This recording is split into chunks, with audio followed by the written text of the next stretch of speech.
Pause the bunk bed scene and look at the rigged framing at the top corners just before it falls. Sony greenlit this entire film based on a single word. These are 15 hidden details you completely missed in Step Brothers. Number 15. The bunk bed collapse is treated as one gag among many. It is the founding image of the entire production. Director Adam McKay confirmed in The Ringer's oral history that Sony bought this project before a script existed, based on a single word, bunk beds. McKay told Will Ferrell and John C. Reilly he pictured them in bunk beds and asked whether a film could be built around it. Sony greenlit the concept on that pitch alone. The bed was rigged practically on a Sony soundstage with no digital assistance. Look closely at the top corners just before the collapse. The rigged framing is visible. Every laugh traces back to that image, and the script they wrote to justify it nearly derailed production. Number 14. The finished film feels tight and precise. The first draft McKay, Ferrell, and Reilly produced was approximately 180 pages, the equivalent of a 3.5-hour film. They wrote in a guest house on Ferrell's property, and every 2-page scene expanded into 10 because all three kept laughing.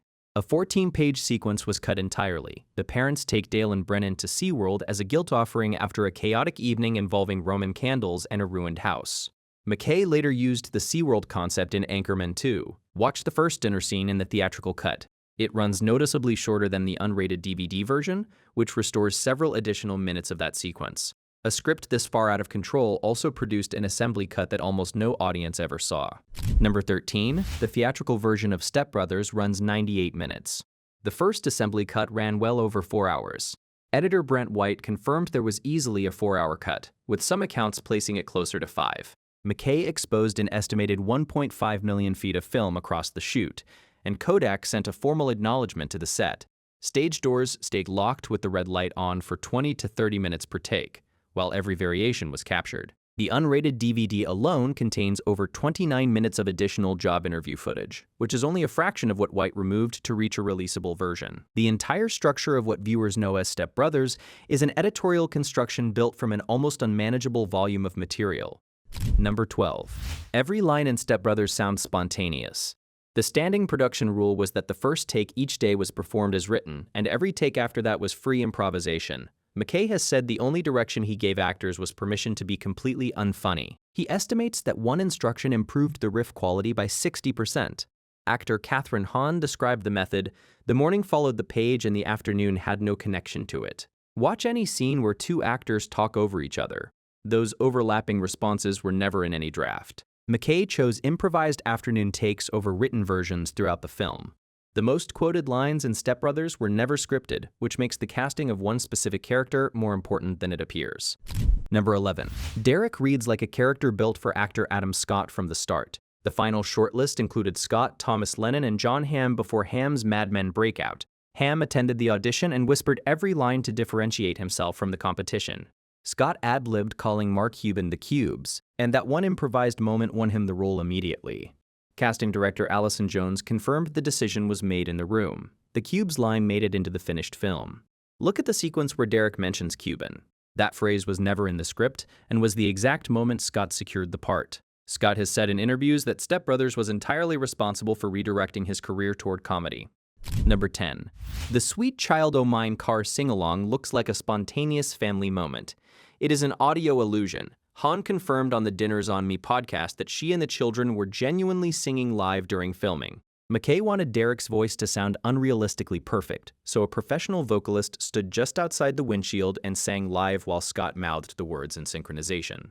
No studio overdubbing occurred. The hidden singer was physically present outside the car during every take. Watch Scott's chest and breathing, and compare it to the other performers. The breath control differs noticeably because he is not producing any sound. The scene that defined Derek as a character is built around a person standing just outside the visible frame. Number 9. The bedroom where Dale and Brennan revealed their hobbies appears to be a standard set-dressed room. A Hugelow's pizza car topper sign sits on the dresser throughout the scene. Hugelow's is the fictional pizza chain where Ferrell's Ricky Bobby works after losing his racing career in Talladega Nights, the previous McKay and Ferrell collaboration from 2006. McKay and Ferrell confirmed in DVD commentary that the prop was placed deliberately as a cross-film Easter egg, not background filler. Look at the dresser behind the characters during the dinosaur and John Stamos exchange. The Hugelow's sign is visible in the right background corner. The bedroom is a continuation of a larger comedic universe, and the next prop in this film cost far more to produce than most viewers would ever expect.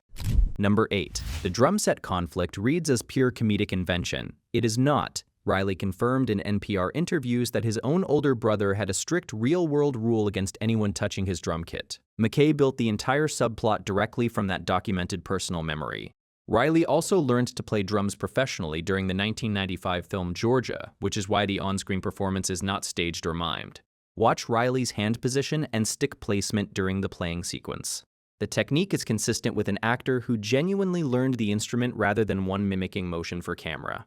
A real childhood memory produced one of the most quoted confrontations in the film, and the climax that follows contains an equally real and unexpected vocal performance. Number 7. The opera performance at the Catalina Wine Mixer plays as a comedic stunt. It is a genuine vocal performance. McKay confirmed on the DVD commentary that Ferrell personally chose the song, the Spanish version of Andrea Bocelli's Conte Partiro, and performed it with no substitute. Actress Marion Cotillard has stated she watched the climax at least 10 times and is moved every time. The song selection was entirely Ferrell's own decision. Watch Ferrell's chest during the performance. The breath control required for that style of singing is visible and consistent with trained technique. The most absurd sequence in the film contains a genuine performance that moved an Oscar winner to tears, and the event's location was hiding something no viewer expects.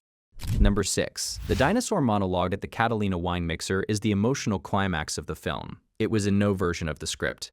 Actor Richard Jenkins confirmed in Rich Eisen show interviews that McKay pulled him aside and told him the written version was not landing. McKay asked Jenkins to tell a story about trying to act like a dinosaur as a child. Jenkins resisted, shot one take, received one note, shot a second, then told McKay not to use it. Watch the reaction shots of Ferrell and Reilly during the speech. The genuine emotion visible in both their faces is a live response to Jenkins improvising in real time, not a performance of scripted feeling. The most resonant moment in the film was an unrepeatable accident. Number 5. The porch confrontation between Alice and Dale reads as a carefully written character beat. It was never in any draft. Han confirmed on the Dinners on Me podcast and across multiple Vanity Fair appearances that the entire speech was improvised during an afternoon take.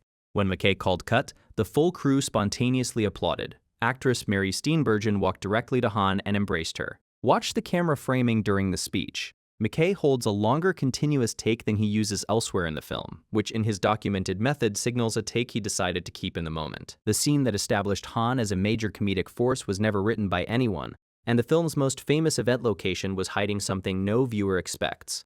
Number 4. Every Catalina Wine Mixer scene conveys the feeling of an authentic California island event. The entire production took place on the mainland. McKay confirmed on DVD commentary that after scouting Catalina Island, he moved the shoot to Trump National Golf Club in Rancho Palos Verdes. In several wide outdoor shots, the actual Catalina Island is visible across 26 miles of open water behind the stage. McKay told the crew not to digitally remove it because the geography struck him as absurd. During the wide mixer shots, look at the horizon line behind the stage. The real island is visible in the distance across open ocean from the mainland event pretending to take place on it. The film's most expensive single prop connects directly to this same sequence. Number 3. The drum set scene contains a brief physical gag that reads as a throwaway moment. McKay confirmed on the DVD commentary that the custom-made prop used in that sequence cost between $10,000 and $25,000 in production funds. The craftsmanship was precise enough that the team passed it around at a pre-production dinner for the cast to examine. As a wrap gift, the prop was formally packaged and presented to Ferrell, who has kept it ever since, and brought it to multiple television appearances as a recurring bit. Look at the drum set sequence when the gag appears. That brief moment represents one of the largest single prop expenditures in the entire budget.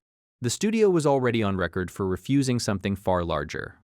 Number 2. The resolution that closes Step Brothers wraps everything in a warm, cheerful conclusion.